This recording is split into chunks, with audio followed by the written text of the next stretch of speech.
The first tremor in Dr. Helena Hayes' perfect world wasn't a dramatic earthquake, but a subtle, almost imperceptible shift in the operating room's sterile rhythm.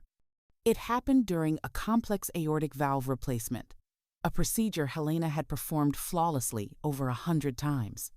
She was a titan at Chicago General, a cardiothoracic surgeon whose hands were as steady as her reputation was sterling. Her life outside the hospital was just as pristine. A sprawling brownstone in Lincoln Park, a handsome, loving husband named Garrett, and a circle of friends who were the city's elite. That day, a new nurse was on her surgical team. Her name was Clara, a young woman with wide, innocent eyes and an ambition that burned just beneath her placid surface. She was efficient, almost unnervingly so, anticipating Helena's every need before she even voiced it. A scalpel, a suture, a clamp. Clara's hand was there, an extension of Helena's own will. It was during the most critical phase of the surgery, as Helena was suturing the new valve into place, that it happened. "Suture," Helena commanded, her eyes fixed on the delicate dance of needle and tissue. Clara placed the instrument in her hand, but it felt wrong. The needle was angled incorrectly, almost imperceptibly bent. It was a tiny flaw, one that a less experienced surgeon might have missed, but for Helena, it was a jarring note in a perfect symphony.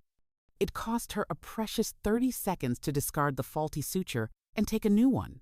The surgery was a success, but the small, unsettling incident lingered in Helena's mind. "Clara," Helena said later in the scrub room, her tone calm but firm, "the 4-0 Prolene suture you handed me was bent. You need to be more careful." Clara's eyes widened, her face a mask of horrified apology. "Oh my God, Dr. Hayes, I am so sorry. I checked everything twice. I can't believe I missed that." It will never happen again. Her apology was so profuse, so seemingly sincere, that Helena's suspicions softened into mild irritation. It was a mistake, a careless one, but a mistake nonetheless. But it wasn't the last. In the weeks that followed, the mistakes continued. A mislabeled blood vial that caused a frantic, last-minute recheck. A cauterizing tool with a slightly too low setting that didn't quite stop the bleeding on the first pass. A patient's chart with a minor allergy incorrectly transcribed. Each incident was small, isolated, and easily corrected. Each was followed by Clara's wide-eyed, profuse apologies. And each time, Clara was the one to discover the error, her voice filled with a manufactured panic that, in hindsight, was a little too theatrical. Helena's colleagues began to notice. The whispers started in the hallways, the questioning glances in the cafeteria. "Is everything okay with Helena? I heard she had another near miss in the OR. Her flawless record was being tarnished, not by a major catastrophe, but by 1,000 tiny cuts." And through it all, Clara was a constant presence, a shadow of concern at Helena's side. "Dr. Hayes, you seem so stressed lately," Clara would say, her voice dripping with sympathy as she handed Helena a cup of coffee. "You're working too hard. You need to take care of yourself." She was planting a narrative, not just among the staff, but in Helena's own mind. The problem wasn't the series of bizarre, inexplicable errors. The problem was Helena. The poison that Clara was so carefully injecting into Helena's professional life soon found its way into her home. The campaign began with Garrett, Helena's husband.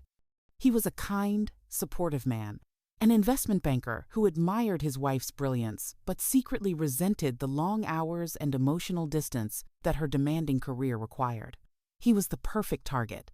Clara bumped into Garrett at a coffee shop near the hospital, a meeting that was anything but accidental. She introduced herself as the new nurse on Helena's team, her face a picture of bright, bubbly admiration. "Your wife is a legend," Clara gushed. "It's an honor to work with her, but I have to say, I'm worried about her. She seems so stressed, so on edge." Garrett, who had been feeling the strain of Helena's long hours, latched onto Clara's words. "She's a perfectionist," he said with a sigh. "She puts too much pressure on herself." "I know," Clara said, her voice dropping to a conspiratorial whisper. "And the other doctors are starting to talk. They're saying she's not as sharp as she used to be. I hate to even say it, but they're saying she's making mistakes." The seed was planted. Garrett came home that night and saw his wife not as the brilliant surgeon she was, but as the stressed, faltering woman Clara had described. He saw the exhaustion in her eyes, the way she rubbed her temples after a long day, the way she would sometimes stare into space, her mind still in the operating room. And he saw it not as a sign of her dedication, but as a sign of her decline. Clara's accidental meetings with Garrett became more frequent. She would text him, asking for advice on a personal matter, or sending him a funny article she thought he'd like. She was a master of emotional manipulation, playing the part of a concerned friend while subtly driving a wedge between husband and wife. She would tell Garrett about the mistakes in the OR, her voice filled with a fake concern that masked her true, malicious intent. "I'm so worried about her, Garrett," she would say. "What if she hurts someone? What if she loses her license?" She was creating a narrative, a story in which she was the hero, the one who truly cared about Helena's well-being. And Helena was the tragic, flawed protagonist, a woman on the verge of a breakdown. And Garrett, lonely and feeling neglected, bought into it completely. He started to pull away from Helena, his affection replaced by a critical, watchful eye. He questioned her decisions, her hours, her dedication to her job. "Maybe you should take a break, Lena," he would say, his voice laced with a condescending concern that made her skin crawl. "You're not yourself lately." The arguments became more frequent, more bitter. The beautiful brownstone that had once been their sanctuary became a battleground, the air thick with unspoken accusations and simmering resentment. Helena felt as though she were losing her mind, her perfect life crumbling around her, and she didn't know why. She didn't know that the architect of her destruction was the same woman who would text her husband moments later, her words a toxic cocktail of sympathy and seduction. With Helena's professional and personal lives in turmoil, Clara moved on to the next phase of her plan: social execution. She began to systematically poison Helena's friends and colleagues, turning them against her with a campaign of whispers, lies, and carefully orchestrated concerns. She would approach Helena's closest friends at charity events, her face a mask of worried sincerity. "I'm so glad I ran into you," she would say to Sarah, Helena's best friend since medical school. "I'm so worried about Helena. She's been so erratic lately. She snapped at me in the OR the other day for no reason, and Garrett told me she's been drinking a lot more than usual." It was a lie, of course. Helena, a surgeon, was meticulous about her health, but the lie was so convincing, so delivered with such heartfelt concern, that Sarah couldn't help but believe it. She started to watch Helena with a critical eye, seeing not her friend's stress, but the signs of a drinking problem that wasn't there. Clara was a master of triangulation. She would tell one colleague that Helena had been complaining about them behind their back. She would tell another that Helena was jealous of their success. She would twist Helena's words, take her comments out of context, and create a web of deceit so intricate and convincing that no one could see the truth. She was a social arsonist, setting fires and then standing back to watch the blaze, her face a picture of innocent horror. Helena felt the shift immediately. The friendly greetings in the hallway became curt nods. The invitations to dinner parties stopped coming. Her friends' calls became less frequent, their conversations stilted and awkward. She was being ostracized, isolated, and she had no idea why. She was a woman adrift. Her social circle, once a source of strength and support, now a cold, empty void. The final, brutal blow came at her own birthday party. Garrett, at Clara's subtle suggestion, had thrown her a surprise party at their home. But it was a surprise of the cruelest kind. As Helena walked into the room, the chorus of surprise was weak, half-hearted. Her friends stood in awkward clusters, their smiles forced, their eyes filled with a mixture of pity and judgment. Clara was there, of course, standing by Garrett's side, her hand resting on his arm in a gesture that was both proprietary and sympathetic. Helena tried to mingle, to pretend that everything was normal, but the air was thick with a tension she couldn't name. She overheard snippets of conversation, whispers that stopped abruptly when she approached. So sad to see her like this. Heard she almost lost a patient last week. Garrett deserves so much better. She fled the party, her own birthday party, and ran upstairs to her bedroom, the sound of her own sobs echoing in the empty room. She looked at her reflection in the mirror, at the tear-streaked face of a woman she no longer recognized. She was alone, completely and utterly alone, a queen who had been dethroned, an exile in her own kingdom. And she had no idea that the woman who had orchestrated her downfall was downstairs, comforting her husband, her face a perfect mask of sympathy, her heart a cold, black stone of triumph. If you're enjoying this story, take a moment to like the video, subscribe to the channel, and turn on your notifications so you don't miss the next episode. With Helena isolated and on the verge of a breakdown, Clara moved in for the kill. The seduction of Garrett was not a passionate whirlwind affair. It was a cold, calculated move, a final, brutal checkmate in a game that Helena didn't even know she was playing. Clara escalated her friendship with Garrett, becoming his confidant, his shoulder to cry on. She would meet him for drinks after work, listening with rapt attention as he complained about Helena's erratic behavior, her drinking, her obsession with her career. She would validate his feelings, telling him that he was a saint for putting up with so much, that he deserved to be happy, that he deserved a woman who would put him first. One night, after a particularly bitter argument with Helena, Garrett met Clara at a dimly lit bar downtown.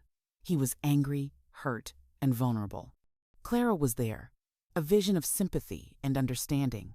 She listened as he vented, her hand resting on his, her touch a warm, comforting presence in his cold, lonely world. "I just don't know what to do anymore," he said, his voice thick with despair. "She's not the woman I married. She's a stranger." "I know," Clara said, her voice a soft, seductive whisper. "It must be so hard for you. You deserve so much better, Garrett. You deserve to be loved." She leaned in and kissed him. It was a soft, gentle kiss, a kiss that promised comfort, understanding, and an escape from the misery of his life. And Garrett, weak and broken, kissed her back. The affair had begun. With Garrett firmly under her control, Clara set the stage for the final act of her revenge, the destruction of Helena's career. She orchestrated a major, career-ending error in the operating room, a mistake so catastrophic, so undeniable, that it would be impossible to cover up. It was a heart transplant, a high-risk, high-profile surgery on a wealthy, influential patient. Helena was the lead surgeon, her reputation, her entire career on the line. The surgery was going flawlessly. Helena was in her element, a master at work, her hands moving with a grace and precision that was breathtaking to watch. And then it happened. As Helena was preparing to close, she noticed something wrong. The patient's blood pressure was dropping rapidly. His heart rate was erratic. He was crashing. The room erupted in a controlled chaos. Alarms blared. Nurses shouted readings. Helena fought to save him, her mind racing, her hands moving with a desperate urgency. But it was too late. The patient died on the table. The cause of death was a massive air embolism, a bubble of air that had entered the patient's bloodstream and traveled to his heart, causing a fatal blockage. It was a rare, almost unheard of complication in modern surgery, a mistake that could only have happened through gross negligence. An immediate investigation was launched. The operating room was sealed, the equipment impounded, the staff interrogated. And then they found it. A tiny, almost invisible crack in the tubing of the bypass machine.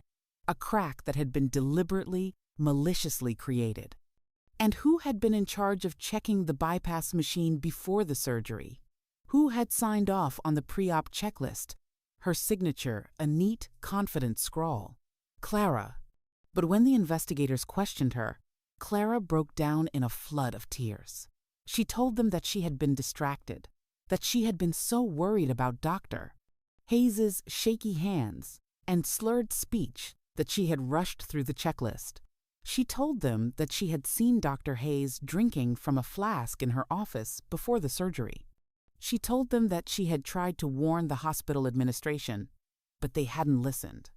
It was a lie, a brilliant, diabolical lie. But it was a lie that was supported by the months of whispers, rumors, and concerns that Clara had so carefully planted. The narrative was already in place. Dr. Hayes was a drunk, an unstable, negligent surgeon who had finally made a fatal mistake, and Clara was the heroic whistleblower, the one who had tried to stop her. The hospital, facing a massive malpractice lawsuit from the patient's powerful family, needed a scapegoat, and Clara had just handed them one on a silver platter. The fallout was swift and brutal. Helena was suspended immediately, her name and face plastered across every news channel and newspaper in the city. The headlines were sensational, merciless. Doctor. Death. Chicago's star surgeon kills patient in drunken mistake. The scalpel and the flask. The fall of Dr. Helena Hayes. She was tried and convicted in the court of public opinion long before she ever saw a judge. The malpractice lawsuit was a foregone conclusion. The patient's family, a wealthy and influential dynasty, hired a team of the most ruthless lawyers in the country. They were not interested in a settlement. They wanted blood. They wanted to destroy Helena, to make an example of her, to see her stripped of everything she had ever worked for. Clara was the star witness at the trial. She took the stand, her eyes filled with tears, her voice trembling with a perfectly feigned mixture of fear and righteous indignation. She told the jury about Helena's drinking problem, her erratic behavior, her shaky hands. She painted a picture of a brilliant surgeon who had been destroyed by her own demons, a woman who had become a danger to her patients. Helena's lawyer tried to fight back, to expose Clara's lies, to show the jury that Helena was the true victim. But Clara was too good, too convincing. She had an answer for everything, a lie for every truth. She was a master actress, playing the part of a lifetime, and the jury was her captive audience. But the most devastating blow came from her own husband. Garrett, his face a mask of cold, righteous anger, took the stand and testified against her. He told the jury that he had seen his wife drinking before surgeries, that he had begged her to get help, but she had refused. He told them that their marriage had been falling apart for months, that she had been distant, cold, and cruel. He told them that he had found solace in the arms of another woman, a kind, compassionate nurse who had tried to help him save his wife from herself. He was painting a picture of himself as the long-suffering husband, the hero who had tried to save his tragic, flawed wife. And he was painting Helena as the villain, the monster who had destroyed their lives. It was a betrayal so profound, so absolute, that it broke something deep inside Helena, something that would never heal. She sat in the courtroom, a silent, stoic figure, as her life was dismantled, piece by piece, lie by lie.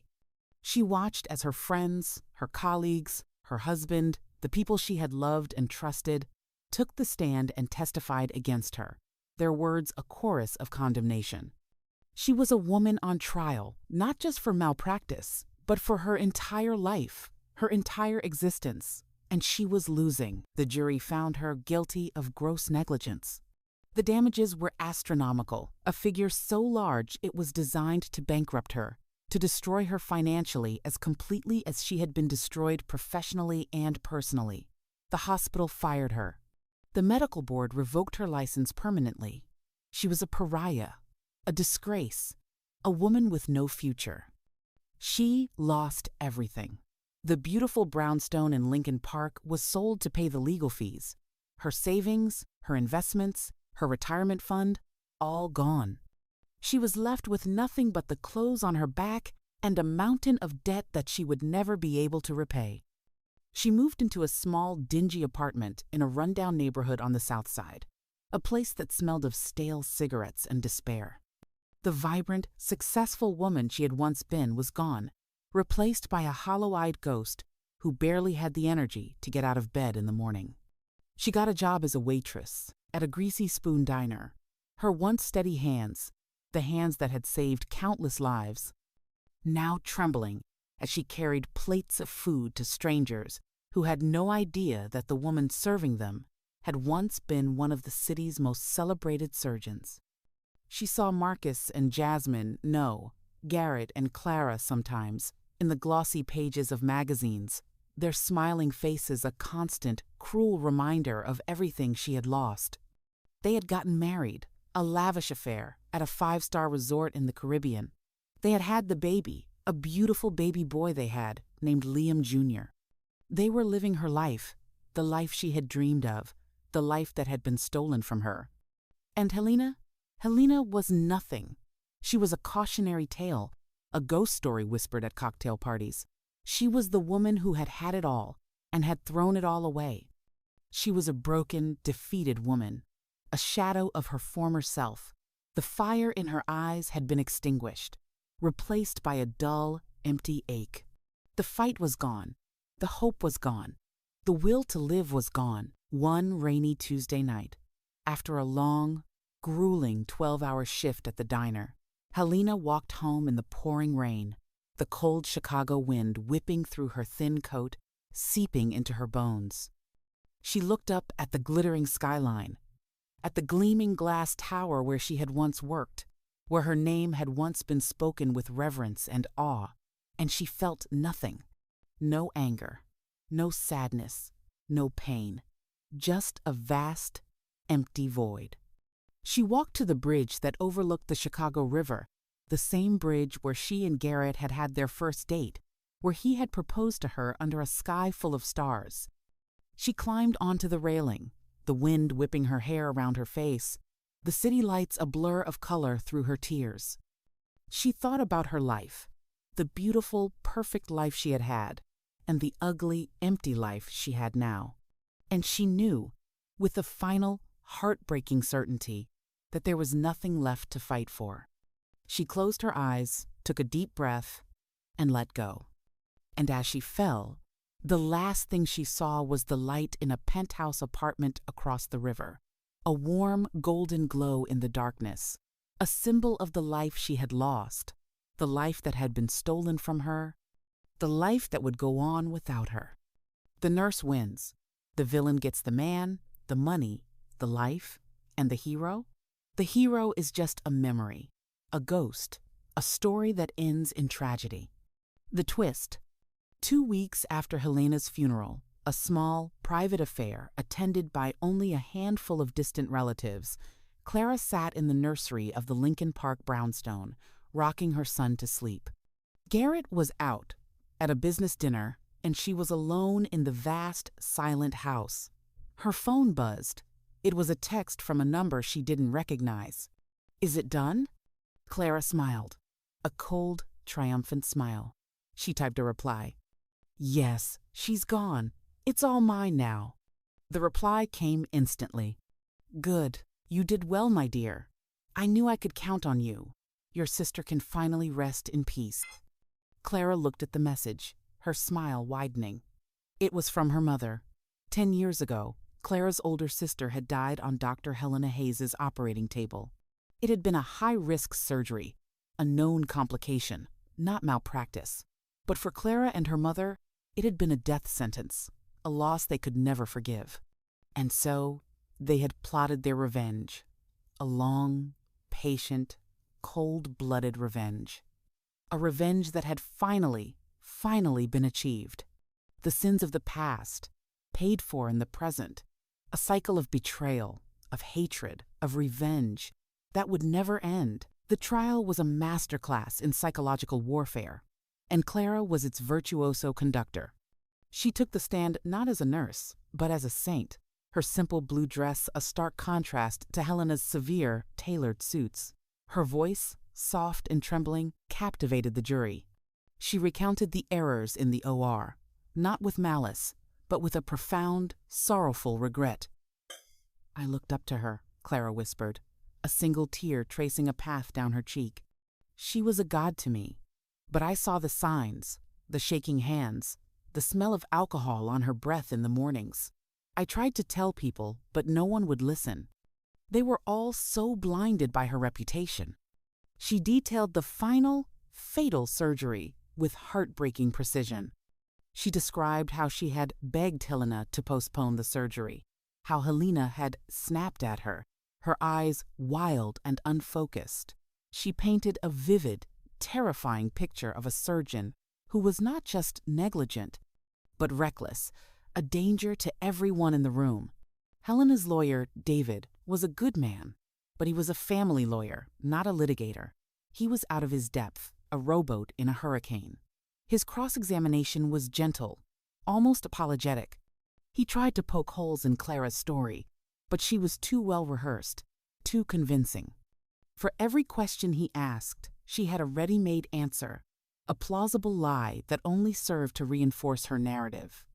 "Isn't it true, Miss Vance?" David asked, his voice barely audible over the hum of the courtroom's air conditioning, "that you were the one responsible for checking the bypass machine?" "Yes," Clara said, her voice breaking. "And I will live with that guilt for the rest of my life. But I was so distracted, so terrified by Dr. Hayes' condition. I missed it. And a man is dead because of it." She buried her face in her hands, her sobs echoing through the silent courtroom. The jury looked at her with a mixture of pity and admiration. She was a hero, a whistleblower, a woman who had tried to do the right thing and had been punished for it. When Garrett took the stand, it was the final nail in Helena's coffin. He was a man transformed, his love for his wife twisted into a cold, hard resentment. He spoke of Helena's obsession with her career, her emotional distance, her refusal to start a family. He told the jury that he had found empty vodka bottles hidden in her closet, that she would come home from the hospital drunk and belligerent. He was painting a picture of a woman who was not just a bad doctor, but a bad wife, a bad person. "I loved her," he said, his voice thick with a self-pity that was almost obscene. "I tried to help her, but she wouldn't let me in. She pushed me away. And then I found comfort in the arms of another woman, a woman who was kind and gentle and who understood what I was going through." He looked at Clara, his eyes filled with a love that was as real as it was misplaced. "Clara saved me," he said. "She saved me from a life of misery." Helena sat at the defendant's table, a statue carved from ice. She listened as her husband, her friends, her colleagues, the people she had built her life with, took the stand and dismantled her, piece by piece, lie by lie. She was a stranger in her own life, a character in a play she had never auditioned for. The woman they were describing, this cold, cruel, alcoholic monster, was not her, but it didn't matter. The story had been written, the parts had been cast, and the ending was inevitable. The verdict was a formality. Guilty. The word echoed through the courtroom. A death sentence for a life that was already over. The financial damages were catastrophic, a number with so many zeros it seemed unreal. But the real damage was not financial. It was the complete and utter annihilation of her identity, her spirit, her soul. In the months that followed, Helena descended into a private hell. The beautiful brownstone was sold, its contents auctioned off to strangers, who pawed through the remnants of her life with a morbid curiosity. She moved into a cramped, one-bedroom apartment in a rundown neighborhood, the kind of place she had only ever seen in movies. The silence was the worst part. The silence and the memories. She would sit for hours in the dark, the ghosts of her past, her only companions. She would see Garrett's face, his eyes filled with a love that had turned to hate. She would see Clara smile, the triumphant, venomous smile of a predator who had devoured its prey. She would see the faces of her friends, their eyes filled with a pity that was worse than contempt. She would see the face of the patient who had died on her table, his eyes wide with a fear that would haunt her for the rest of her days. She tried to find work, but her name was poison. No hospital would hire her. No clinic would even grant her an interview. She was a pariah, a leper, a woman branded with the scarlet letter of malpractice. She eventually found a job as a waitress at a greasy spoon diner, a place where no one knew her name, where she was just another anonymous face in a sea of forgotten dreams. The work was grueling, the pay was abysmal, but it was the humiliation that was the hardest to bear. She would serve coffee to doctors she had once mentored, to lawyers she had once socialized with. They would look at her with a mixture of shock and pity, their whispers following her as she walked away. "Is that? I can't believe it. What happened to her?"